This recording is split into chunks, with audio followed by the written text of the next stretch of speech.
Hare Krishna. So మంగళాచరణ చేసుకుని మొదలెద్దామండి. ఓం అజ్ఞానతిమిరాంధస్య జ్ఞానాంజనాశలాకయా చక్షురున్మిలితం యేన తస్మై శ్రీ గురవే నమః. శ్రీచైతన్యమనోభీష్టం స్థాపితం యేన భూతలే స్వయం రూపం తదా మహ్యం దదాతి స్వపదాంతికం. వందేహం శ్రీగురూన్ శ్రీయుతాపదకమలం శ్రీగురూన్ వైష్ణవాంశ్చ श्रीरूपं साग्रजातं सहगण रघुनाथान्वितां सजीवं साद्वैतं सावधूतं परिजनसहितं कृष्णचैतन्यदेवं श्रीराधा कृष्णपादान् सहगण ललिता श्रीविशाखान्वितांश्च नमामि विष्णुपादाय कृष्णप्रेष्ठाय भूतले श्रीमते भक्तिवेदान्त स्वामिने नामिने. नमस्ते सारस्वती देवी गौरवाणी प्रचारिणे निर्विशेष शून्यवादी पाश्चात्यदेशकारिणे.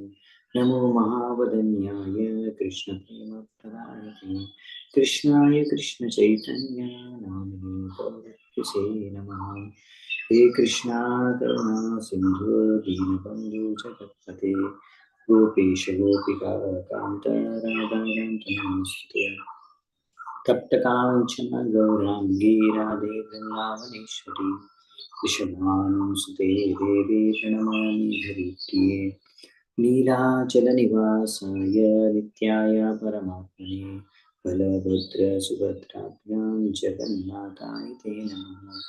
वाञ्छाकल्पतरुभ्यश्च कृपासिन्धुभ्येव च पतितानां पावनेभ्यो वैष्णवेभ्यो नमो नमः.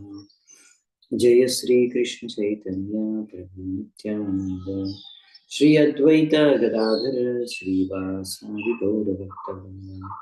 हरे कृष्णा कृष्ण कृष्ण हरे हरे हरे राम राम राम हरे.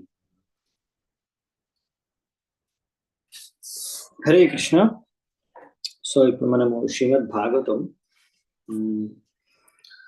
9వ స్కందం చర్చించుకుంటాము. 9వ స్కందంలో 9వ అధ్యాయం ఈరోజు మొదలు పెడదాము. అంశుమాన్ యొక్క వంశం గురించి ఇక్కడ మనం చర్చించుకుంటాము.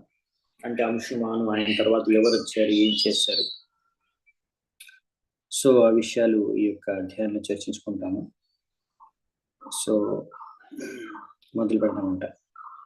మొదటి శ్లోకం శుకదేవ్ గోస్వామి పరీక్షిత్ మహారాజుకి చెప్తున్నాడు. శ్రీ శుక ఉవాచ అంశుమాంశ తపస్సేతే గంగానయన కామ్యయా కాలం మహాంతం నాశక్నోత్ తతః కాలేన సంస్థితః. తో శుకదేవ్ గోస్వామి ఏం చెప్తున్నారంటే, తో అంశుమాన్ మహారాజు ఆయన యొక్క తాతయ్య అయిన సగర మహారాజు లాగానే ఆయన కూడా ఎంతో కాలం వరకు ఎన్నో తపస్సులు చేశారు. అయినా కానీ ఆయన గంగను ఈ యొక్క పృథివీపైకి తీసుకుని రాలేకపోయారు. తర్వాత అలా కాలమానంలో ఆయన చనిపోయారు కూడా. అంటే అంశుమాను ప్రయత్నించాడు, ఎందుకని కపిలముని చెప్పాడు కదా, గంగా యొక్క జలాలు ఇక్కడికి వచ్చి గంగ ఇక్కడ ప్రవహించినప్పుడే ఇక్కడ మృతి చెందిన మీ యొక్క పినతండ్రులందరికీ కూడా ముక్తి లభిస్తుంది. సో అందుకనే అది ప్రయత్నించారు సగర మహారాజు. తర్వాత ఇప్పుడు అంశుమాను కూడా ప్రయత్నించారు, ఆయన జీవితాంతం ప్రయత్నించారు తపస్సు చేసి. ఆయన ఆ విషయంలో సఫలుడు అవ్వలేకపోయాడు. అలా కాలమానంలో చనిపోయారు. సో దీని తర్వాత మరి ఆయన కుమారుడు ఇప్పుడు చేసే ప్రయత్నం మనం చూద్దామంట. నెక్స్ట్ ఆయన కుమారుడి పేరు వచ్చేసి దిలీపుడు. దిలీపస్తత్సుతస్తద్వత్ అశక్తః కాలమేవాన్ భగీరథస్తస్య తుతస్ తేపేశాసు మహత్తపః. అలా అంశుమన్ లాగానే ఆయన కొడుకైన దిలీపుడు కూడా చాలా ప్రయత్నించాడు తపస్సు చేసి, కానీ గంగను ఈ పృథ్వీపైకి తీసుకుని రాలేకపోయాడు. అతను కూడా కాలమానంలో చనిపోయాడు, కాలం చెల్లిపోయినప్పుడు. ఇంకా దిలీపుడి యొక్క పుత్రుడైన భగీరథుడు ఆయన కఠోర తపస్సు చేసి గంగాదేవిని ఈ పృథ్వీపైకి తీసుకొచ్చాడు. సో మీరు వినే ఉంటారు, గంగాదేవిని ఈ పృథ్వీపైకి తీసుకొచ్చింది భగీరథుడు. భగీరథుడి యొక్క తపస్సు ద్వారానే గంగాదేవి ఈ పృథ్వీపైకి వచ్చిందని. సో ఇక్కడ మనము 3వ శ్లోకం చూస్తున్నాం ఇప్పుడు. దర్శయామాసతం దేవి ప్రసన్నా వరదాస్మితే ఇత్యుక్తః స్వం అభిప్రాయం శశంసావనతో నృపః.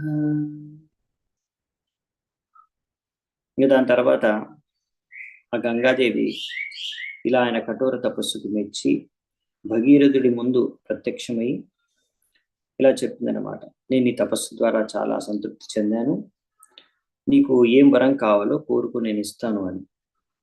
అప్పుడు అలా గంగాదేవి అలా అన్నప్పుడు రాజు ఆమెకు ప్రణామాలు అర్పించుకొని ఆయన యొక్క కోరిక ఏమిటి అనేది వ్యక్తం చేశాడు గంగాదేవి ముందు.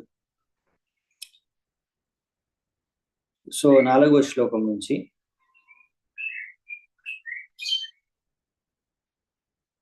అలా కోరిక అంటే ఆయన కోరిక ఏంటి అని వ్యక్తం చేసేసాడు. అంటే కోరిక ఏంటి, నా యొక్క పూర్వీకులు ఎవరైతే ఉన్నారో ఆ పూర్వీకులు వాళ్ళకి ముక్తి లభించాలంటే, వాళ్ళకి సద్గతి లభించాలి అంటే, ఎవరైతే కపిల మునిని అవమానించినందుకు కారణంగా వాళ్ళు అలా అగ్నిలో భస్మం అయిపోయారు, ఇప్పుడు వారికి సరైన సద్గతి లభించాలంటే మీరు రావాలి, ప్రవహించాలి వారి ఒక అస్థికలపై నుంచి. కపిల ముని ఆశ్రమం దగ్గర ఉన్నాయి వాళ్ళ అస్థికలు, బూడిదైపోయి. అంటే అప్పుడు గంగాదేవి ఏమంటుందంటే, కోపి ధారయితా వేగం పతంత్యామే మహీతలే అన్యతా భూతలం విద్వా నృపయాస్యే రసాతలం. ఇప్పుడు గంగాదేవి ఏమంటుందంటే, నేను పైన నుంచి ఇప్పుడు అంతరిక్షం నుంచి పడతాననుకో, ఆకాశం నుంచి ఇలా అంతరిక్షం నుంచి పృథ్వీపైకి భూమండలం పైకి ఇలా పడ్డప్పుడు ఆ వేగం చాలా వేగం ఉంటుంది. ఇంత హైట్ నుంచి పడినప్పుడు చాలా ఫోర్స్ ఉంటుంది, ఆ ఫోర్స్ చాలా గొప్పగా ఉంటుంది, అది ఎవరు తట్టుకోలేరు మామూలుగా. సో ఈ పృథివీ కూడా తట్టుకోలేదు, పృథివీ బద్దలైపోతుంది. పృథివీ బద్దలైపోయి నేను ఆ పృథివీని చీల్చుకొని రసాతలానికి వెళ్ళిపోతాను, అలా పాతాళానికి వెళ్ళిపోతాను అక్కడ నుంచి. సో ఈ బ్రహ్మాండంలో పాతాళంలోకి నేను వెళ్ళిపోతాను, ఈ పృథివీ భూమి నా యొక్క ఫోర్స్ని తట్టుకోలేదు అని ఇక్కడ గంగాదేవి ఆమె యొక్క ఈ యొక్క సంశయాన్ని వ్యక్తం చేస్తుంది భగీరథుడికి. నువ్వు రమ్మంటున్నావు, నేను వస్తే తట్టుకోలేదు, భూమి చీల్చుకొని వెళ్ళిపోతుంది లోపలికి. సో అంటే భూమి బద్దలైపోతుంది కదా, మరి ఎలా నువ్వు రమ్మంటున్నావు కదా నన్ను, దానికి పరిష్కార మార్గం ఏంటి అని అడుగుతుంది గంగాదేవి. అలాగే ఇంకొకటి కూడా చెప్తుంది అనమాట, ఆమెకి ఇంకొక సమస్య లేకపోతే కష్టం ఉంది రావడానికి, ఇబ్బంది. ఇంకొక ఇబ్బంది ఏంటి, మొదటి ఇబ్బంది చెప్పేసింది, ఇంకొక ఇబ్బంది ఏంటో కూడా చెప్తుంది 5వ శ్లోకంలో. కించాహం నభువం యాస్యే నరామయ్యం మృజత్యహం మృజామి తద్ అగం క్వాహం రాజంస్తత్ర విచింత్యతాం.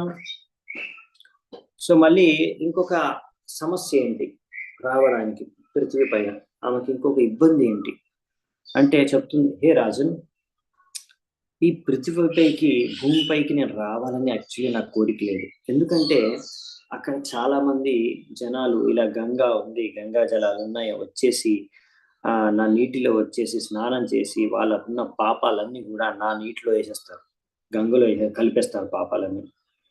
అలా వాళ్ళకున్న పాపాలన్నీ కూడా నాలో వదిలేసి ఇవన్నీ ఆ పాపాలన్నీ కూడా నాలో పెరిగిపోయి, అంటే నాలో అంతా పెరిగిపోయి, సో ఈ పాపాల నుంచి నేనెలా ముక్తిని పొందుతాను? అందరు వచ్చి పాపాలన్నీ నాలో వేసేసి వెళ్ళిపోతారు వాళ్ళ పాపాలని. సో ఆ పాపాల నుంచి నేనెలా ముక్తి పొందగలను?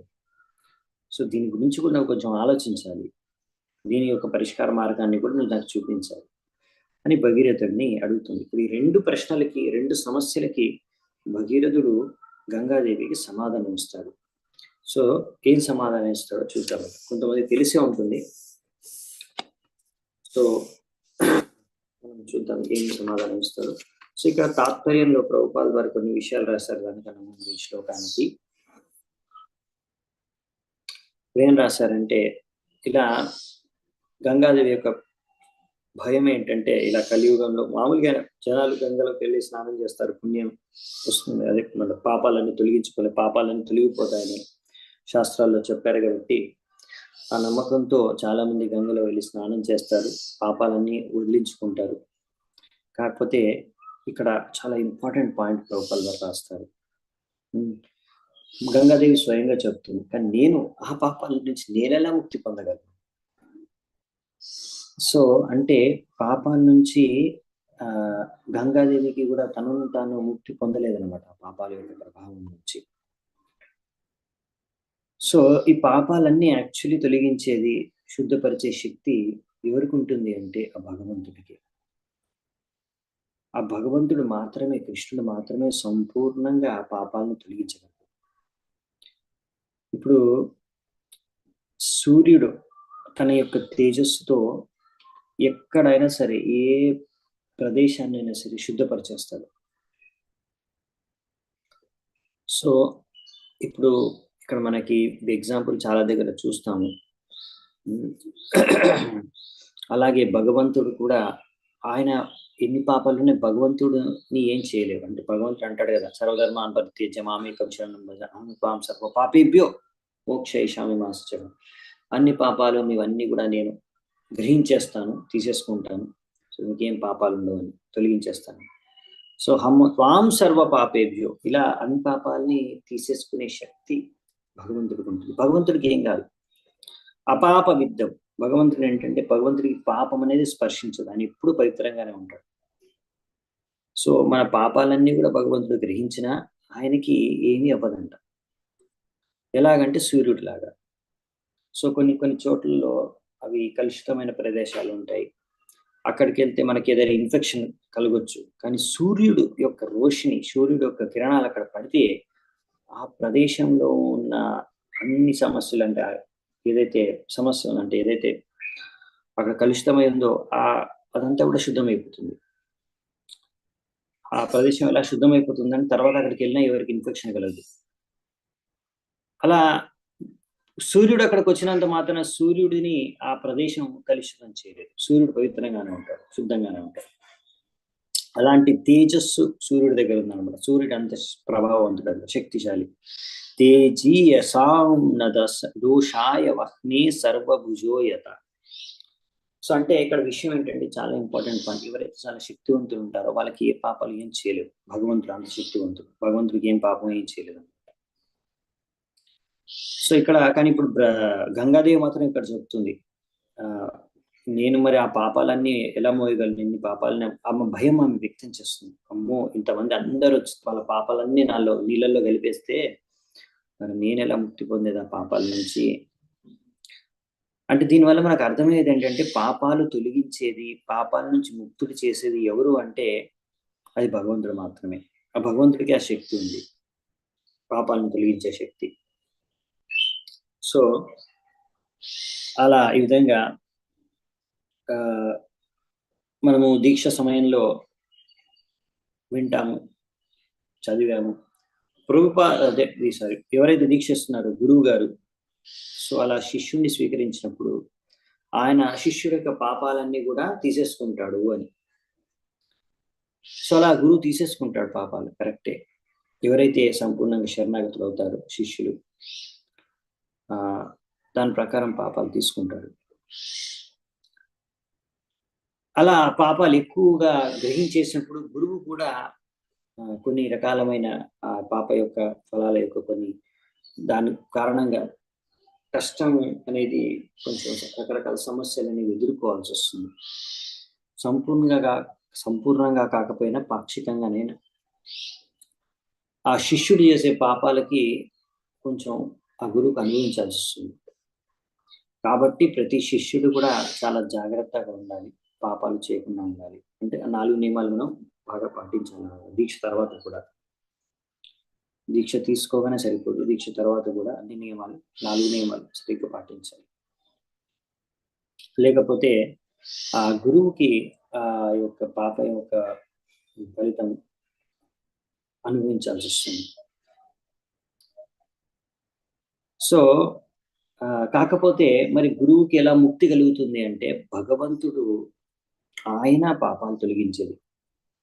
సో భగవంతుడు ఏం చేస్తాడంటే, ఆయన ఎంతో దయామయుడు కాబట్టి ఎవరైతే ఆయన సేవకుడు, ఇప్పుడు గురువు ఏంటంటే భగవంతుడి యొక్క చాలా ప్రియమైన సేవకుడు. ఆయన భగవంతుడి యొక్క మహిమల్ని ప్రచారం చేస్తున్నారు.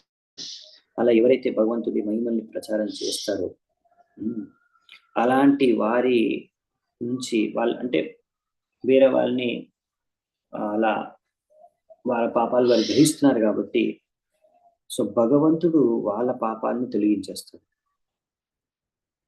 ఎవరైతే అలా ప్రచారం చేస్తున్నారో వాళ్ళ పాపాలని భగవంతుడు తొలగించేస్తారని ఇక్కడ ప్రభుపాదులు గారు రాస్తున్నారు. సో ఈ విధంగా ఇప్పుడు గంగాదేవి కూడా అదే భయం అనమాట. అందరు వచ్చి పాపాలు నాలో డిపాజిట్ చేసేస్తే నేను ఈ పాపాల నుంచి ఎలా ముక్తి పొందగలను? అప్పుడు మరి ఈ 2 ప్రశ్నలు, ఈ 2 సమస్యలకి సమాధానం ఇప్పుడు భగీరథుడు ఇస్తాడు.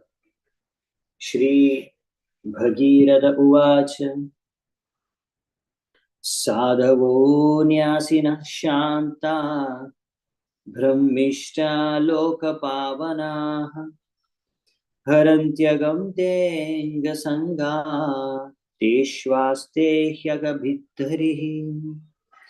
సో భగీరథుడు ఏమంటాడంటే, ఎవరైతే సాధువులు ఉంటారో భక్తి ద్వారా, అంటే భక్తి భగవంతుడికి భక్తి చేసుకునే శుద్ధ భక్తులు అంటే ఆ విధంగా వాళ్ళు ఎవరైతే సాధవో న్యాసిన అంటే సన్యాసులు, ఎవరైతే సంపూర్ణంగా భౌతిక కోరికలతో ముక్తులో,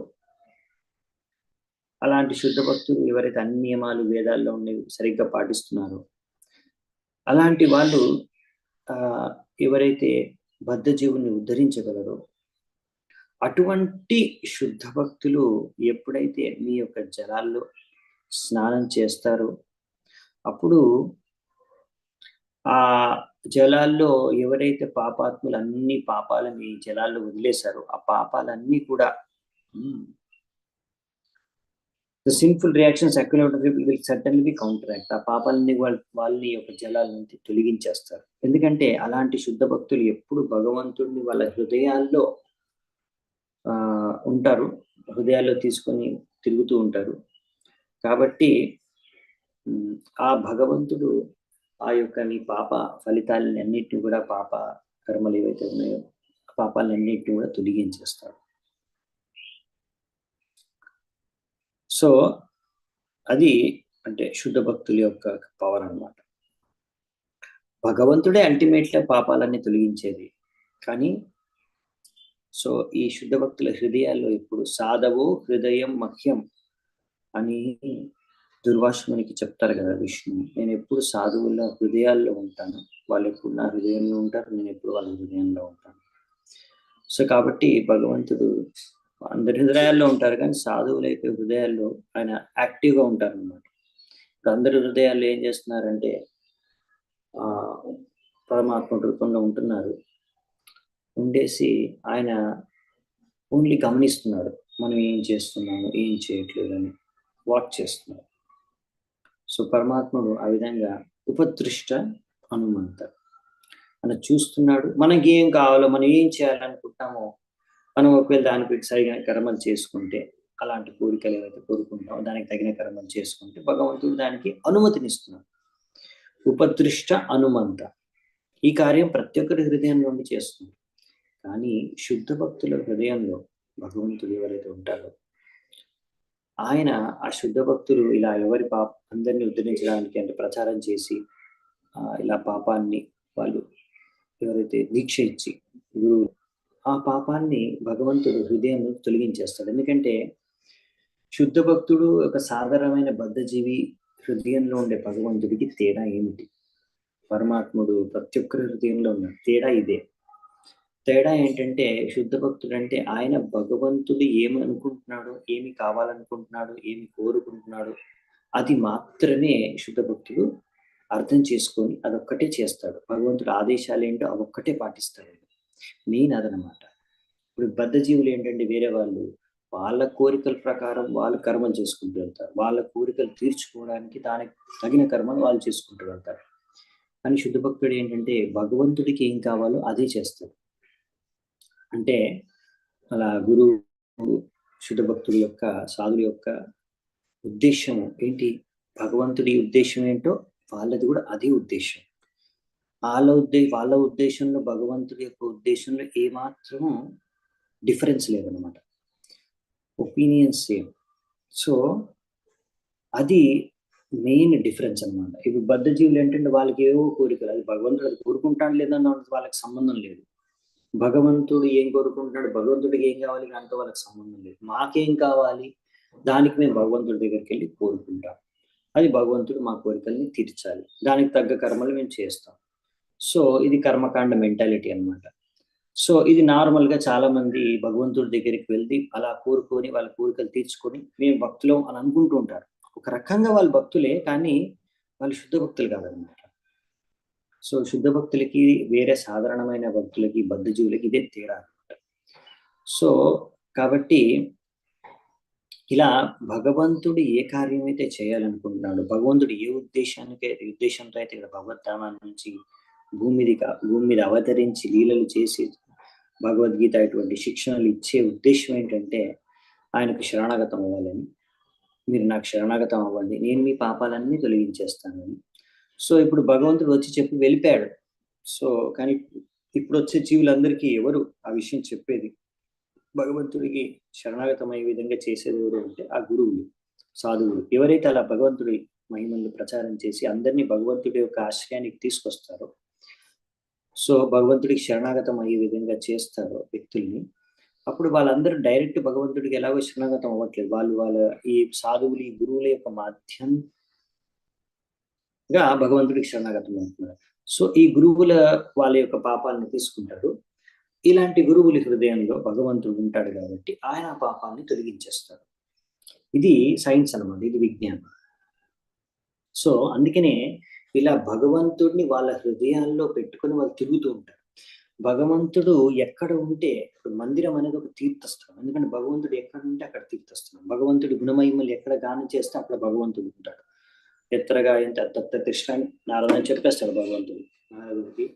ఎక్కడ నా యొక్క గుణమహిమలు గానం చేస్తున్నారో నేను అక్కడ ఉపస్థితమై ఉంటాను. సో మందిరంలో మందిరం యొక్క ముఖ్యమైన ఉద్దేశం ఇది. అక్కడ ఎప్పుడు భగవంతుడు యొక్క గుణమహిమలు మందిరం నుంచి మందిరం ద్వారా అక్కడ భక్తులు గుణమహిమలు ఎప్పుడు గానం చేస్తూ ఉంటారు. కాబట్టి భగవంతుడు అక్కడ మందిరంలో ఉంటాడు. సో అదొక తీర్థస్థలం మందిరం అనేది. అది ఆధ్యాత్మిక స్థలం, తీర్థస్థలం. సో అలాగే ఎక్కడ భగవంతుడు నివసిస్తున్నాడో అది తీర్థస్థలం. ఎక్కడి నుంచి అయితే మనకి భగవంతుడు యాక్టివ్ రోల్ ప్లే చేస్తున్నాడు. అన్ని చోట్ల భగవంతుడు ఉన్నాడు, పరమాత్మ అనుకున్న అందరి హృదయాల్లో ఉన్నాడు, కానీ అక్కడ యాక్టివ్ రోల్ ప్లే చేయట్లేదు. అవునా? అక్కడ భగవంతుడు సైలెంట్ గా ఉన్నాడు. ఎందుకంటే అక్కడ వీళ్ళందరూ భగవంతుడికి శరణాగతుడు కాదు. భగవంతుడికి ఎవరైతే శరణాగతులు అవుతారో భగవంతుడు వాళ్ళతో ఆదాన ప్రదానం చేస్తాడు. ఇప్పుడు మనం శరణాగతం అవ్వకపోతే భగవంతుడు కూడా సరే మీ ఇష్టం ఉన్నట్టు మీరు జీవించాలనుకుంటే జీవించుకోండి అని మనకు స్వేచ్ఛను ఇచ్చేస్తాడు అనమాట. సో అది మెయిన్ డిఫరెన్స్. సో అందుకనే వీళ్ళని ఏమంటారండి, ఇలాంటి శుద్ధ భక్తులని తీర్థ కురువంతి తీర్థాన్ని స్వాంతస్తేన గదాభ్రత. సో ఇలాంటి సాధువులు ఎప్పుడు భగవంతుడు తన హృదయాల్లో పెట్టుకొని తిరుగుతూ ఉంటారు. కాబట్టి వాళ్ళు ఇలా పుణ్య తీర్థ నదుల్లో కూడా వాళ్ళు స్నానం చేస్తే ఆ పుణ్య తీర్థ నదిలో ఉన్న పాపాలన్నీ కూడా వాళ్ళు గ్రహించేస్తారు, తీసేసుకుంటారు. సో పుణ్య నది తీర్థలు కూడా శుద్ధమైపోతాయి ఇలాంటి సాధువులు, శుద్ధ భక్తులు స్నానం చేయడం ద్వారా. సో ఈ విధంగా అందుకనే ఇక్కడ చెప్పేది ఏంటంటే, అలాంటి శుద్ధ భక్తులు కూడా గంగలో స్నానం చేస్తారు. తద్వారా గంగలో ఉన్న పాపాలన్నీ గంగ నుంచి తొలగించేస్తారు. ఇది వాళ్ళ పవర్ అన్నమాట. సో గంగ అనేది ఉంది, స్నానం అందరు వెళ్ళి స్నానం చేయొచ్చు. పాపాత్ములేమో పాపాలు డిపాజిట్ చేయడానికి స్నానం చేస్తారు. అలా భగవంతుడు శుద్ధ భక్తులేమో అక్కడ ఉన్న పాపాలన్నీ కూడా గ్రహించడానికి స్నానం చేస్తారు. అలా గంగనే శుద్ధపరిచేస్తారు అన్నమాట. సో వాళ్ళు అలా తిరిగే తీర్థస్థలాలు అన్నమాట.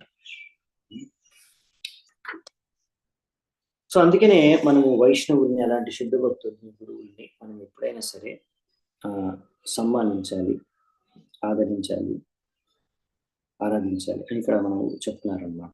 అలాంటి శుద్ధ వైష్ణవుల్ని లేకపోతే సన్యాసుల్ని మనం చూస్తే అలా వెంటనే మనము వాళ్ళకి ప్రణామాలు చేసుకోవాలి.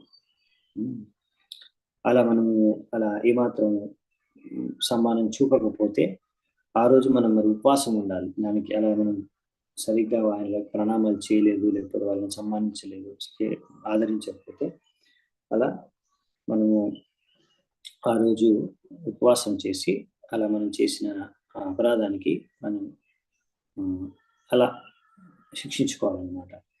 అందుకనే అపరాధాలు చేయకూడదు ఎప్పుడైనా సరే. శుద్ధ భక్తుల యొక్క పాద పద్మాల పట్ల జాగ్రత్తగా ఉండాలి. సో ఇలా ఎన్నో ప్రాయశ్చిత్త మార్గాలు ఉంటాయి, కానీ పాపాలు తొలగించడానికి అవేవి కూడా సరైనవి కాదనమాట. పాపాలు తొలగించుకోవాలి మీరు అంటే ఒకటే మార్గం, అది భక్తి చేసుకోవాలంతే. దానికి మనం అజామిలుడి యొక్క చరిత్ర దానికి ఉదాహరణగా ఇక్కడ చెప్తున్నారు ప్రభుపాదులు వారు. కేచిత్ కేవలయా భక్త్యా వాసుదేవా పరాయణ అగంధున్వంతి కార్స్నేయ నిహారం ఇవ భాస్కర. సో ఈ విధంగా ఇక్కడ చెప్తున్నారనమాట. ఎవరైతే ఇలా శుద్ధ భక్తి చేసుకుంటారో భగవంతుడి కృష్ణుడికి, ఆ పాపలు పాప కర్మాలు ఎలా అంటే అవి మూలల్లోంచి అన్నీ తొలగిపోతాయంట. ఇలా భక్తి చేసుకోవడం వల్ల పాపాలన్నీ ఎలా తొలగిపోతాయంటే, సూర్యుడి కిరణాలు పడ్డప్పుడు మంచు అనేది ఎలా కరిగిపోతుందో. ఇప్పుడు మామూలుగా ఇక్కడ అంతా కొంచెం మంచు ఉందన్నమాట. ఇప్పుడు సూర్యుడు వస్తున్నాడు, ఇప్పుడు మాకు ఇక్కడ సూర్యుడు కొద్దిసేపట్లో ఆ మంచు అంతా కూడా కరిగించేస్తాడు. సో భక్తి యోగ అటువంటి శక్తివంతమైన సూర్యుడితో సమానం అన్నమాట. పాపాలు మంచుతో పోల్చి ఇక్కడ చెప్తున్నాడు. అలా పాపాలను తొలగించేస్తాడు భక్తి మార్గంలో, అంత పవర్ అన్నమాట. సో ఈ విధంగా ఇక్కడ మనకి బేసికలీ చెప్తారనమాట. భగీరథుడు సమాధానం ఇస్తున్నాడు అనమాట. సో అలా శుద్ధ భక్తులు స్నానం చేసినప్పుడు నీ పాపాలన్నీ తొలగిపోతాయి. సో ఒక సమస్య సమాధానం ఇచ్చేశారు. ఇప్పుడు ఇంకొక సమస్య, ఇంకొక ప్రశ్న, మరి ఎవరికి అంత శక్తి ఉంది, నన్ను తట్టుకునే శక్తి అని అడిగింది కదా గంగాదేవి, లేకపోతే బద్దలైపోతుంది భూమిని. దానికి సమాధానం, ఎవరు గంగాదేవిని ధరించే శక్తి ఉంది, ఎవరికి ఉంది గంగాదేవిని ధరించే శక్తి అనేది చెప్తారు. ధారయిష్యతి తే వేగం రుద్రస్వాత్మ శరీరిణాం యస్మిన్నోతం ఇదం ప్రోతం విశ్వం శాతివ తంతుషు.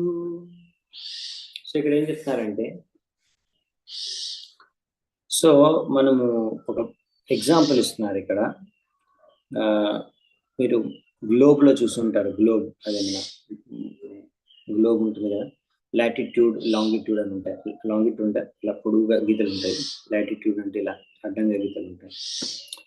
సో అంటే ఎలాగైతే మనం ఒక క్లాత్ ఉంటుంది కదా, బట్ట ఏదైనా క్లాత్ తీసుకుంటే దాంట్లో అన్ని క్లాత్ అనేది దారంతోనే తయారవుతుంది. సో ఆ దారాలు కూడా నిలువుగా అడ్డంగా ఉంటాయి దారాలు, అవన్నీ దారాలు అలా కలిసి క్లాత్ అనేది తయారవుతుంది అవునా. సో ఇక్కడ చెప్పేది ఏంటంటే, మొత్తం like a cloth woven of threads extending for its length and breadth. Right? ఆ దారాల యొక్క ఎంత పొడవు వెడల్పు ఉంటాయో అంతవరకు ఈ యొక్క క్లాత్ అనేది ఉంటుంది, బట్ట అనేది ఉంటుంది. అలాగే మొత్తం ప్రపంచం కూడా అలా లాటిట్యూడ్ లాంగిట్యూడ్ తో ఉంటుంది. భగవంతుడి యొక్క వివిధ శక్తుల ద్వారా అన్ని చోట్ల వ్యాపించి ఉంది.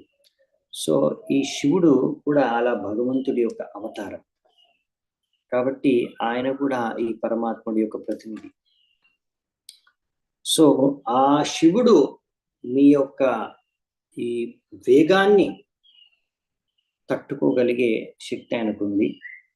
ఆయన తలపైన మిమ్మల్ని ధరిస్తాడు అనేసి, ఆయన ధరించగలుగుతాను, తలపైన మిమ్మల్ని ధరించగలుగుతాడు అనేసి ఇక్కడ భగీరథుడు గంగాదేవికి చెప్తున్నాడు అన్నమాట.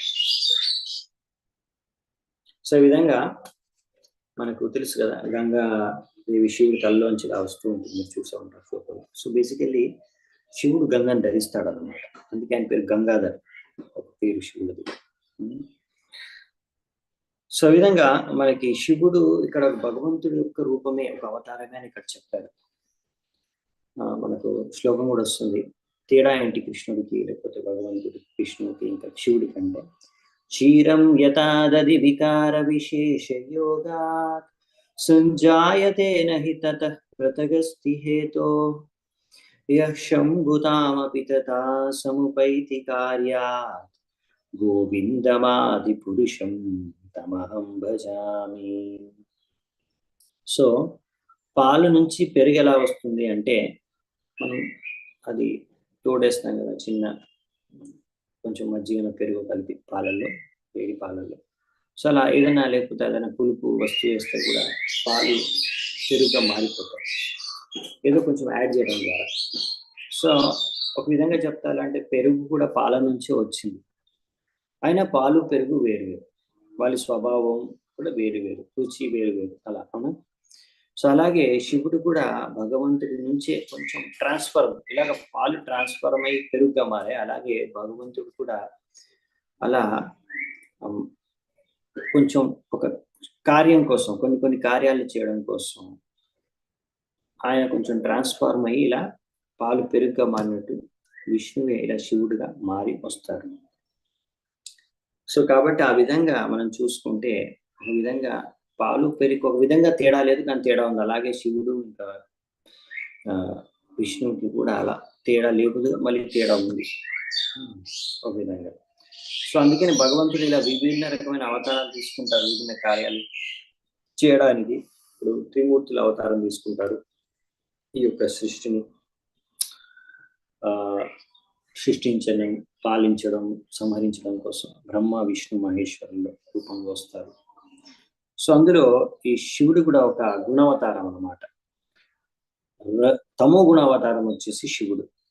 ఈ భౌతిక ప్రపంచంలో ముఖ్యంగా అంత తమో గుణంలో ఉంటుంది భౌతిక ప్రపంచం అనేది.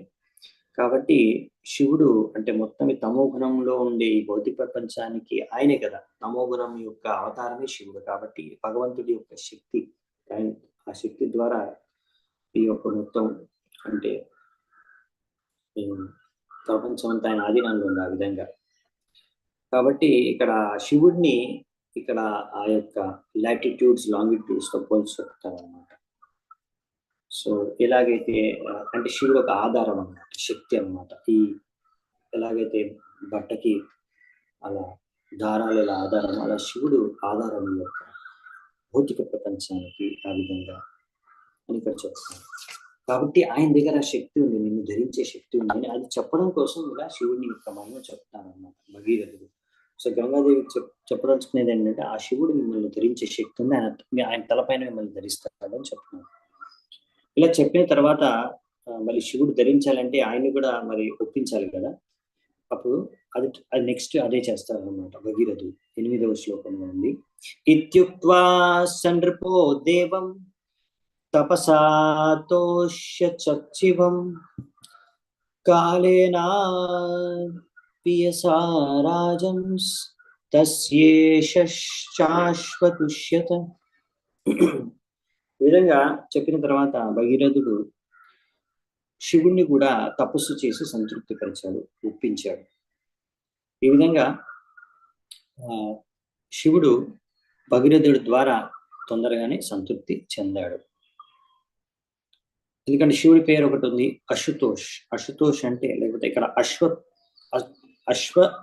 అశ్వతుష్యత అని రాశారు, లేకపోతే అశుతోష్ అని పిలుస్తారు. అంటే చాలా తొందరగా ఆయన సంతుష్టి చెందుతాడు అనమాట భక్తుల యొక్క తపస్సు ద్వారా. సో శివుణ్ణి సంతృప్తి పరచడం అనేది కొంచెం సులువు అనమాట. సో అందుకనే చాలా మంది భౌతిక ప్రపంచంలో వ్యక్తులు శివుడి పట్ల వాళ్ళకి ఆసక్తి ఉంటుంది, శివుడికి ఆరాధించుకుంటారు ఆయన. ఎందుకంటే ఆయన సంతృప్తి పరచడం చాలా ఈజీ, ఆయన నుంచి వరాలు తెచ్చుకోవడం పొందడం చాలా ఈజీ అనేసి వాళ్ళ కోరికలు తీర్చుకోవడానికి చాలా మంది తొందరగా కోరికలు తీరాలంటే అలా శివుడి దగ్గరికి వెళ్ళి ఆయన్ని సంతృప్తి పరచడానికి ప్రయత్నిస్తుంటారు. ఎందుకంటే శివుడు ఎవరికి ఏం వరాలు కావాలో ఇచ్చేస్తారు, అడిగిందన్న తొందరగా సంతృప్తి చెందుతారు, తొందరగా ఏం వరం కావాలంటే అది ఇచ్చేస్తారు, పెద్దగా ఆలోచించరు. దానివల్ల వాళ్ళకి ఏం జరుగుతుందో, వాళ్ళకి మేలు జరుగుతుందా హాని జరుగుతుందా అంతగా చూసుకోరు. ఆయన భక్తులకి ఆయన వెంటనే అడిగింది ఇచ్చేస్తాడు సంతృప్తి చెందితే. సో ఈ విధంగా అందుకే ఇక్కడ చెప్తున్నారన్నమాట. సో ఇక్కడ ఏంటంటే అలా భౌతిక సుఖాన్ని కోరుకునే శివుడి దగ్గరికి వెళ్తారు ఆయన చాలా మంది భక్తులు. అలా శివుడు కూడా వాళ్ళకి ఆ భౌతిక కోరికలు తీర్చేస్తాడు అనమాట. అందుకనే ఇలా చాలా మంది కర్మిలు అలా దేవతల్ని ఆరాధిస్తారు ఎక్కువగా, ముఖ్యంగా శివుడు, దుర్గాదేవిని ఇలా. ఎందుకంటే వాళ్ళకి చాలా మటుకు భౌతిక కోరికలు తీర్చుకోవాలన్నమాట, అదే వాళ్ళ మెయిన్ ఉద్దేశం. ఆధ్యాత్మిక ఆనందం కోసం వాళ్ళు ఏమీ ప్రతిపించట్లేదు. అందుకనే అసలు ఆధ్యాత్మిక ఆనందం అంటే ఏంటో దాని గురించి ఒకటి ఉంది అనే విషయం వాళ్ళకి తెలియదు. కానీ ఎవరైతే ఆధ్యాత్మిక జీవితంలో నిజంగా సీరియస్ వాళ్ళు మాత్రం విష్ణువుకి శరణాగతం అవ్వాలి. అది భగవంతుడు చెప్తాడు, స్వయంగా ఆయన చెప్తాడు. అవునా?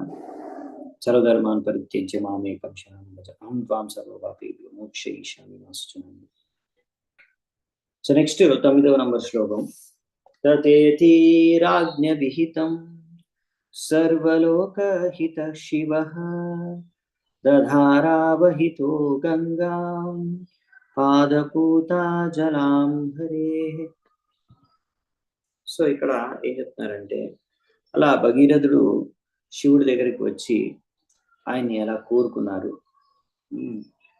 ఇలా మీరు గంగను ధరించండి, ఆమె ఎంతో వేగంతో వస్తుంది, ఆ వేగాన్ని తట్టుకునే శక్తి మీకే ఉంది, కాబట్టి మీరు దయచేసి ధరించండి అని కోరుకుంటే శివుడు ఆయన కోరికను స్వీకరించి సరే అని ఒప్పుకున్నాడు. నువ్వు కోరుకున్న విధంగానే జరుగుగాక అని శివుడు ఆయన కోరికను తీర్చడానికి ఒప్పుకున్నాడు.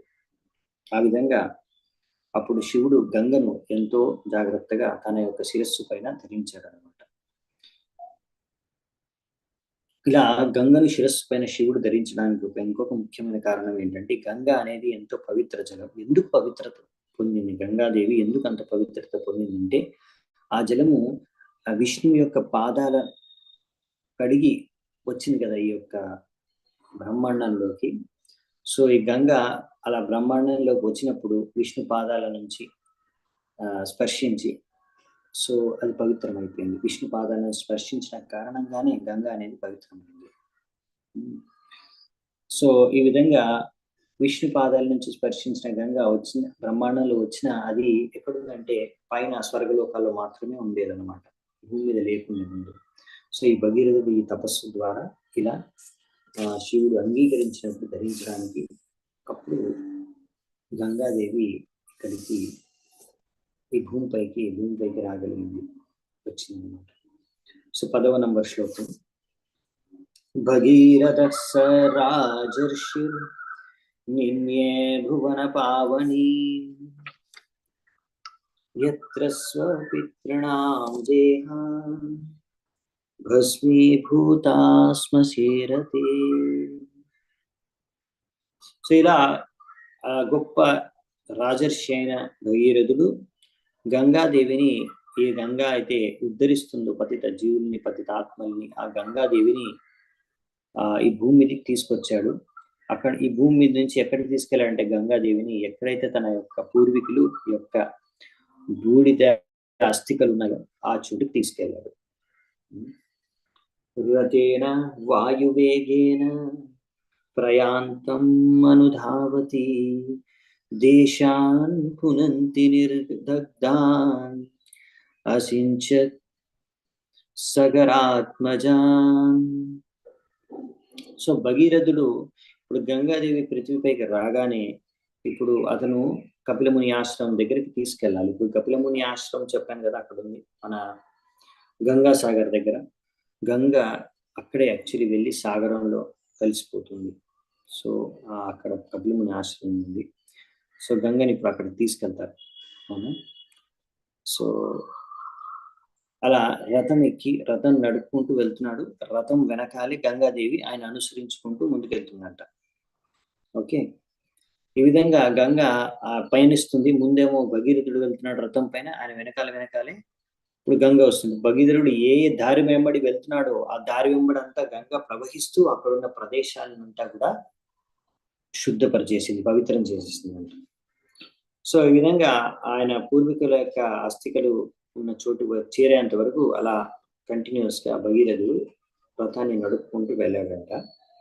ఆ విధంగా అక్కడ పూర్వీకులకి ఉన్న అస్థికల్ని గంగ ఎప్పుడైతే స్పర్శింటుందో గంగా జలాలు, అప్పుడు వాళ్ళు యాక్చువల్లీ సరైన సద్గతిని పొందారనమాట. వాళ్ళకి స్వర్గలోక ప్రాప్తి లభిస్తుంది. అది నెక్స్ట్ శ్లోకంలో ఇచ్చారు. సో అందుకనే ఇక్కడ ఒక పాయింట్ ఉంది ఏంటంటే, గంగాదేవి ఇప్పుడు నేను కూర్చున్న చోటు నుంచి వెనకాల నుంచి వెళ్ళింది అనమాట. యాక్చువల్లీ భగీరథుడు తీసుకెళ్ళాడు. మీరు మాయాపూర్లో వచ్చినప్పుడు చూస్తారు కదా, గంగా ఉంది కదా. సో బేసికలీ అది గంగోత్రి నుంచి మొదలయ్యి అక్కడ నుంచి భగీరథుడు గంగని తీసుకొని ఈ మాయాపూర్ నుంచి తీసుకొని ఫైనల్ గా కలకత్తా తర్వాత క్రాస్ చేసుకొని, అందుకే కలకత్తా యొక్క నగరం మధ్యలో నుంచి గంగాదేవి ప్రవహిస్తుంది. అలా ప్రవహించి ఆ నగరాన్ని క్రాస్ చేసుకొని గంగా సాగరం వరకు వెళ్ళి అక్కడ కపిలముని ఆశ్రమం దగ్గర అది కలుస్తుంది సాగరంలో. సో ఈ దారిలోనే వెళ్ళింది అనమాట మాయాపూర్ నుంచి గంగాసాగరానికి. సో ఇక్కడ ఇంకా దగ్గరలో ఒక ప్లేస్ ఉంది. ఒకసారి ఒక దగ్గర ఈ భగీరథుడు ఇలా రథం తీసుకొని వెళ్తుంటే అక్కడ ఆయన చక్రము కింద భూమిలో అది తట్టుకొని అక్కడ స్ట్రక్ అయిపోతుంది, ఆగిపోతుంది రథం. సో ఆ ప్లేస్ పేరు చక్రదాహ అని పడి తర్వాత ఇప్పుడు దాని చక్రదాగా మారింది అనమాట. సో అక్కడ కూడా ఒకటి జగన్నాథ్ మందిరం ఉంది. సో ఆ రోడ్డుని ఎక్కడైతే భగీరథుడి యొక్క రథం ఆగిపోయిందో చక్రం తట్టుకొని దాన్ని ఆ ప్లేస్ ని చగదా అంటారు. అదొక టౌన్ ఇప్పుడు. ఇంకా రోడ్డు భగీరథి రోడ్ అనే దాని పేరు ఉంది ఇప్పుడు కూడా. సో నెక్స్ట్ 12వ శ్లోకం. యజ్జల స్పర్శమాత్రేణ బ్రహ్మదండాహతాపి సగరాత్మజాదివం జగ్ముః కేవలం దేహ భస్మభిః.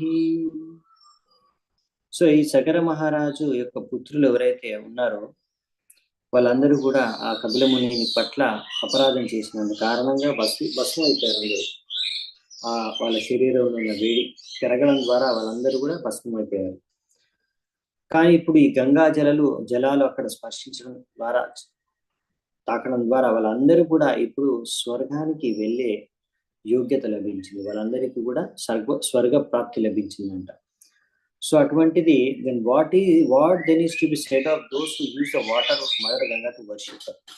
సో అలా గంగా దేవి యొక్క జలాలు స్పర్శించడంతోనే వారికి స్వర్గ ప్రాప్తి లభించిందంటే, ఎవరైతే గంగా జలాలు తీసుకుని గంగాదేవిని ఆరాధిస్తారో, పూజిస్తారో, గంగా పూజ చేస్తారో, మరి వాళ్ళ గురించి వాళ్ళకి ఎంత లాభం కలుగుతుంది డెఫినెట్ గా.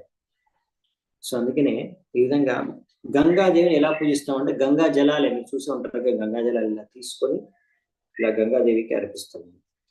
సో చాలా ఈజీ అనమాట. సో గంగాదేవిని ఆరాధించుకోవడం. సో ఈ విధంగా గంగాదేవి జలాల్ని గంగలోంచి తీసుకొని మళ్ళీ గంగాదేవికే మనం అర్పిస్తాం. సో ఇందులో మనకి పోయిందేం లేదు, మనకి కష్టమేం లేదు, నష్టమేం లేదు, చాలా ఈజీ అనమాట. సో అందుకే ఇక్కడ చెప్తున్నారు అనమాట. సో తద్వారా మనకే లాభం కలుగుతుంది.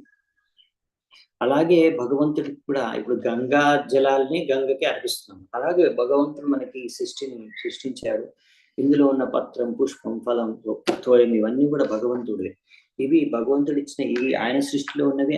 అవి కొన్ని తీసుకొని మళ్ళీ ఆయనకే అర్పిస్తే అదే భక్తి. సో మనకి ఎంతో లాభం కలుగుతుంది భక్తిలో. ఇంత చాలా సింపుల్ ప్రాసెస్ అన్నమాట భక్తి ప్రాసెస్. అంత సింపుల్ ఏంటంటే, ఎందుకు సింపుల్ అంటే అది చాలా సింపుల్. కానీ అయినా అందులో కొంతమంది కష్టం కలుగుతుంది. ఎందుకంటే చాలా మంది ఏమనుకుంటారు, ఇది నాది అనుకుంటారు. అందుకే కష్టం. ఇది నాది, ఇది నాది. నేనెందుకు భగవంతుడికి ఇవ్వాలి? సో అది ప్రాబ్లం. సో ఇది ఎంతో ఈజీ. ఎవరికి అంటే ఎవరైతే అర్థం చేసుకుంటారో అంతా భగవంతుడిదే. మనం అంతా భగవంతుడికి తిరిగి ఇవ్వాలి. కాబట్టి జస్ట్ కొంచెం అలా ఇస్తే దాని ద్వారా మన భక్తి ఈజీగా మనకు మొదలైపోతుంది, చేసుకోవచ్చు. కానీ మనకు అలాంటి అండర్స్టాండింగ్ లేనప్పుడు మనం ఏమనుకుంటామంటే, నేను ఎందుకు ఇవ్వాలి భగవంతుడిని, నేను ఎందుకు ఇవ్వాలి, అంత నాది అనుకుంటారు.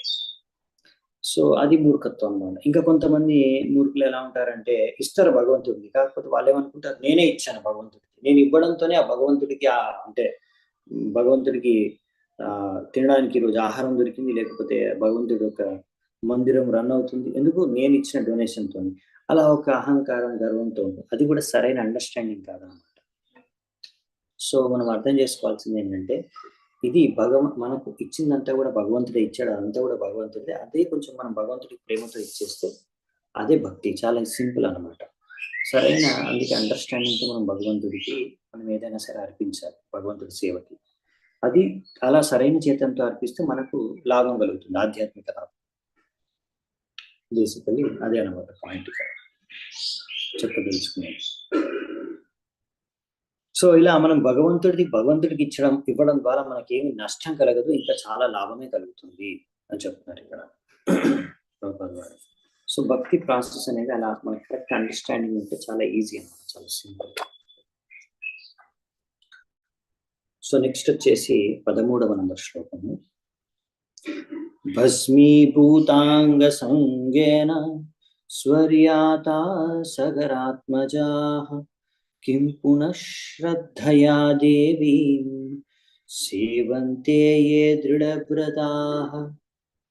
ఇలా గంగా జలాలు స్పర్శించిన మాత్రానే వాళ్ళ యొక్క అస్థికలను, వాళ్ళ యొక్క బూడిదైపోయిన శరీరాల్ని స్పర్శించడం ద్వారానే అక్కడ సగర మహారాజు యొక్క పుత్రులు స్వర్గలోకాలకు వెళ్ళిపోయారే.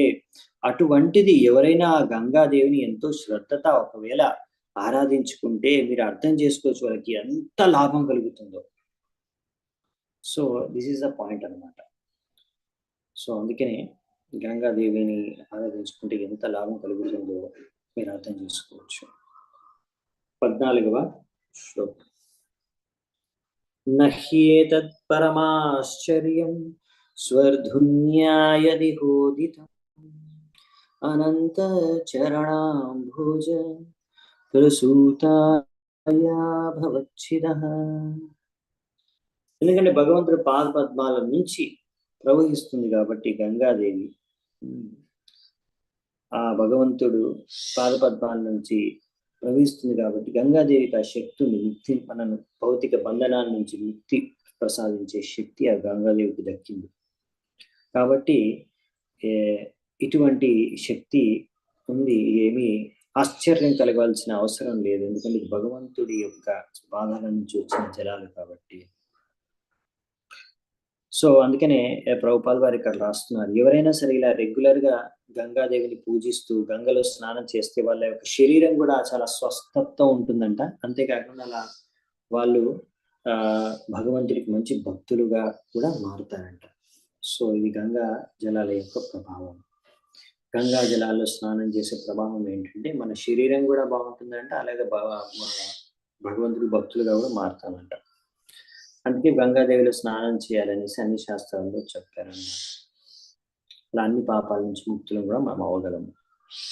సో అది దానికి ప్రత్యక్షమైన ఉదాహరణ ఇక్కడ సగర మహారాజు యొక్క పుత్రుడు ఎలా స్వర్గలోక ప్రాప్తి లభించింది గంగా జలాల యొక్క అలా అస్థికలు స్పర్శించడం కారణంగా. అంటే ఆల్రెడీ వాళ్ళ శరీరం చనిపోయిన తర్వాత కూడా వాళ్ళకి లాభం కలిగిందంటే అర్థం చేసుకోండి.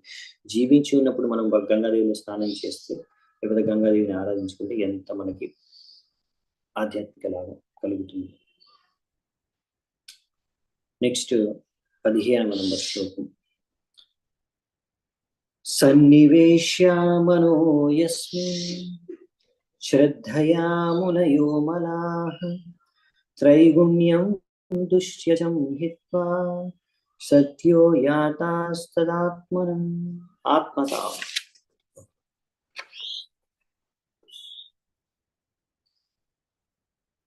సో ఇక్కడ ఏం చెప్తున్నారంటే పెద్ద పెద్ద ఋషులు ఎవరైతే ఈ యొక్క కామవాసన నుంచి ముక్తులో వాళ్ళ యొక్క సంపూర్ణమైన మనస్సుని భగవంతుడి సేవకి అంకితం చేస్తారు. అలాంటి వ్యక్తులు భౌతిక బంధనాల నుంచి ఆల్రెడీ ముక్తి పొందేశారు, ఏమాత్రం కష్టం లేకుండా. సో ఈ విధంగా వాళ్ళు ముక్త పురుషులు అన్నమాట, ఆధ్యాత్మిక స్థలంలో ఉంటారు. సో భగవానుడికి సమానంగా వాళ్ళకు కూడా ఆధ్యాత్మిక స్థాయిలో వాళ్ళు ఉంటారన్నమాట. సో ఇది భగవంతుడి యొక్క గొప్పతనం. అంటే భగవంతుడికి ఎవరైతే సంపూర్ణంగా వాళ్ళ మనసును సమర్పించుకుంటారో వాళ్ళు కూడా భగవంతుడి లాగానే ఆధ్యాత్మిక స్థాయిలో స్థితమై ఉంటారని చెప్తున్నారు. అది కూడా భగవంతుడి యొక్క కృప ద్వారానే. నెక్స్ట్ 16-17 నంబర్ శ్లోకాలు. శ్రుతో భగీరథా జగ్నే తస్య నాభో పరో భవత్ సింధుద్వీపస్తతస్తస్మాత్ అయుతాయుస్తతో భవత్ ఋతుపర్ణో నలశఖో యోష్వవిద్యామయాన్నలాత్ దత్వాక్ష హృదయం చాస్మై సర్వకామస్తు తత్సుతం. నెక్స్ట్ దీని యొక్క అనువాదం ఏంటంటే, ఇప్పుడు భగీరథుడికి ఒక పుత్రుడు ఉండేవాడు. ఆయన పేరు వచ్చేసి శృత. ఆ శృత యొక్క పుత్రుడి పేరు నాభ. ఈ నాభ వేరే, ముందు చెప్పిన నాభగా ఆయన వేరు, ఇప్పుడు ఈ నాభ వేరు. ఈ నాభకి ఇంకొక పుత్రుడు ఉండేరు. ఆయన పేరు వచ్చేసి, ఆయన పుత్రుడి పేరు వచ్చేసి సింధు ద్వీప. ఈ సింధు ద్వీప నుంచి వచ్చిన పుత్రుడి పేరు అయుతాయు. ఇంకా అయుతాయు నుంచి వచ్చాడు రితుపర్ణ. ఈ రితుపర్ణనే నలరాజు యొక్క మిత్రుడుగా మారాడు. ఈ ఋతుపర్ణనే నలరాజుకి జూదం ఎలా ఆడాలో ఆ కళను నేర్పించాడు. సో దానికి బదులుగా నలరాజు ఋతుపర్ణకి ఎలా గుర్రాల్ని నడపాలి, రథాన్ని, గుర్రాన్ని ఎలా కంట్రోల్ చేయాలో ఆయన నేర్పించాడు ఆ కళని. సో ఆ ఋతుపర్ణ యొక్క కొడుకే సర్వకామ. సో ఇక్కడ మీరు వినే ఉంటారు, నల దమయంతి ఒక స్టోరీ వస్తుంది మహాభారతంలో. ఆ స్టోరీలో నలరాజు గురించి వినే ఉంటారు. సో ఆయనే ఆ నలరాజు అనమాట, సేమ్ ఇక్కడ చెప్పేది.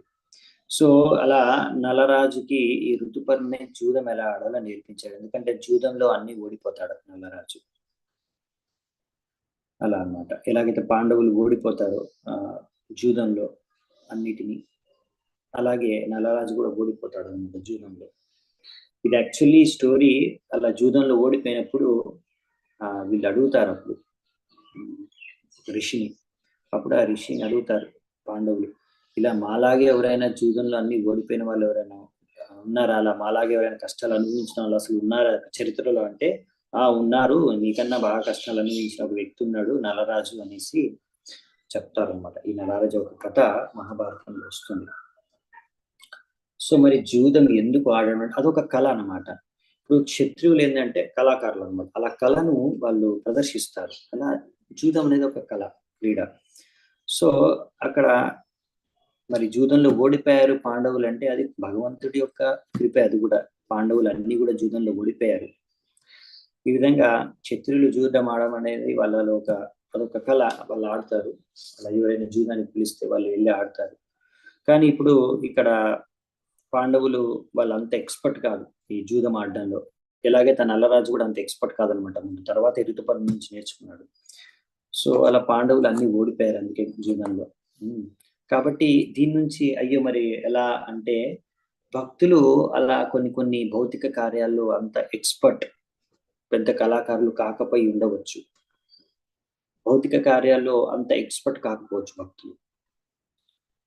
సో ఈ విధంగా చెప్పేది ఏంటంటే, దీని నుంచి మనం అర్థం చేసుకోవాల్సింది ఏంటంటే, ఇలాంటి భౌతిక కార్యాలు మన భక్తులకి అంతగా సెట్ అవ్వవు, సూట్ అవ్వవు అనమాట. ముఖ్యంగా అంటే సూటబుల్ కాదు. అందుకనే భక్తుడు ఏంటంటే, అలా పెద్ద కళాకారుడు అవ్వడం కన్నా, అలాంటి కళలన్నీ నేర్చుకోవడం కన్నా, మనకి భగవంతుడు ఏదైతే మనకు ప్రసాదం అనుగ్రహిస్తున్నాడో దాంతో మనం సంతృప్తి చెందగలిగితే చాలు. తద్వారా మనము ఇవన్నీ ద్యూతం ఆడడంలో, ఇలాంటి మద్యపానం చేయడంలో, అవైతే స్త్రీ సంఘం, ఇంకా మాంసాహారం, ఇవన్నీ కూడా పాల్గొనాల్సిన అవసరం లేదు. మనం ఎక్స్‌పర్ట్ కాకపోయినా పర్వాలేదు. ఎవరైనా అడగొచ్చు, ఎగతాళి చేయొచ్చు. నీకు తాగడం రాదు అంటే, ఎవరైనా తాగలేదనుకోండి, వాళ్ళని ఎగతాళి చేస్తారనమాట సొసైటీలో. వీడు తాగడు, చిన్న పిల్లవాడు అలా. సో అలా తాగకపోతే, జూదం ఆడలేకపోతే, సిగరెట్ తాగలేకపోతే, మందు తాగలేకపోతే, మాంసం తినలేకపోతే, అవైద్య స్నానం చేయలేకపోతే, ఒకసారి కొంతమంది ఎగతాళి చేయొచ్చు, మీరు భక్తులకి ఇవి రావు ఎలా చేయడము అని. పర్వాలేదు, మనకు అవసరం లేదు. అవన్నీ మనకి అవసరం లేదు. భగవంతుడు మనకి ఇచ్చిన దాంతో సంతృప్తిగా మనము ప్రసాదం తీసుకొని సంతృప్తిగా ఉండవచ్చు అనమాట. ఆ విషయాన్ని మనం గ్రహించాలన్నమాట. అయ్యో, నేను కూడా వాళ్ళలాగా ఆడలేకపోతున్నాను ఏంటి, నాకు అసలు నేను చూపిస్తాను, నాకు కూడా జూదం ఆడటం వచ్చి నేను చూపిస్తాను వాళ్ళకి, అలా మనము వాళ్ళతో పెట్టుకోవడం అవసరం లేదు. అదే ఇక్కడ చెప్తాను. అది నేర్చుకోకపోయినా పర్వాలేదు, భక్తులకి జూదం ఎలా ఆడాలో తెలియకపోయినా ఏమీ పర్వాలేదు, పోయింది ఏం లేదు, దాని గురించి మీరేం కంగారు పడాల్సిన అవసరం లేదని చెప్తున్నారు బేసికలీ. ఓకే, సో ఫైనల్ గా మనము ఇంకొక శ్లోకం ఉంది దీనికి సంబంధించి, అది చూసుకొని తర్వాత పరీక్షితుడు ఏదో అడుగుతాడు ప్రశ్న మళ్ళీ. ఇప్పుడు విన్న శ్లోకాన్ని బట్టి అది మనం తర్వాత చూసుకున్నామంట. సో ఈ ఒక్క శ్లోకంతో ఈరోజు ముగిద్దామంట, 18వ నంబర్ శ్లోకంతో. తతఃసుదాసస్తత్పుత్రో దమయంతి పతిర్నృపః ఆహుర్మిత్ర సహంయం వై కల్మాషాంగ్రిముత క్వచిత్ వశిష్ఠ శాపాద్రక్షోభూత్ అనపత్యః స్వకర్మణా. సో సర్వకామ, ఆయనకి ఒక పుత్రుడు ఉన్నాడు, ఆయన పేరు సుదాస. ఆయన పుత్రుడి పేరు వచ్చేసి సౌదాస. ఈ సౌదాస ఆయన దమయంతి యొక్క భర్తగా మారాడట. ఈ సౌదాస అని ఒక్కొక్కసారి మిత్ర సహా లేకపోతే కల్మా షపాద అని కూడా పిలుస్తారంట. ఆయనకి ఇంకో 2 పేర్లు ఉన్నాయి. సో ఈ విధంగా అతను చేసిన దుష్కార్యం కారణంగా మిత్ర సహా ఆ వ్యక్తికి ఎటువంటి పుత్రులు కలగలేదంట. ఎందుకంటే వశిష్ఠులు ఆయన్ని శపించారంట. నువ్వు ఒక నరభక్ష అంటే నరమాంసాన్ని భక్షించే రాక్షసుడిగా మారిపో అని శపించాడంట. ఎవరు? వశిష్ఠులు. మామూలుగా ఏంటంటే వశిష్ఠులే వాళ్ళ కులగురువు, అటువంటిది మరి ఆయనే శపించారంట. మరి ఎందుకు అలా శపించారో మీకు తెలుసుకోవాలని ఉందా? అలాగే పరీక్షితుడు కూడా తెలుసుకోవాలనిపించింది అనమాట. ఎందుకు వాళ్ళ కులగురువు అయిన, ఆధ్యాత్మిక గురువు అయిన వశిష్ఠుడు ఇలా సౌదాసని ఈ విధంగా క్రూరంగా శిక్షించాడు, శపించాడు, నాకు తెలుసుకోవాలని ఉంది, చెప్పండి అని అడుగుతాడు. సో దాంతో నెక్స్ట్ వేరే స్టోరీ మొదలవుతుంది దీని గురించి సంబంధించింది, ఎందుకు శపించడం జరిగింది అనేది. సో అది మనం నెక్స్ట్ క్లాస్లో చర్చించుకుందామంట. ఈరోజు 18 శ్లోకం వరకు మనం చర్చించుకున్నాము, మిగతా 19 నుంచి నెక్స్ట్ క్లాస్లో చర్చించుకున్నాము. సో నేను ఈరోజు ఇక్కడ సెలవు తీసుకుంటాను. మీ అందరికీ చాలా ధన్యవాదాలు, ఎంతో ఓపికగా మీరు విన్నందుకు. Thank you so much. శిల ప్రభుపాద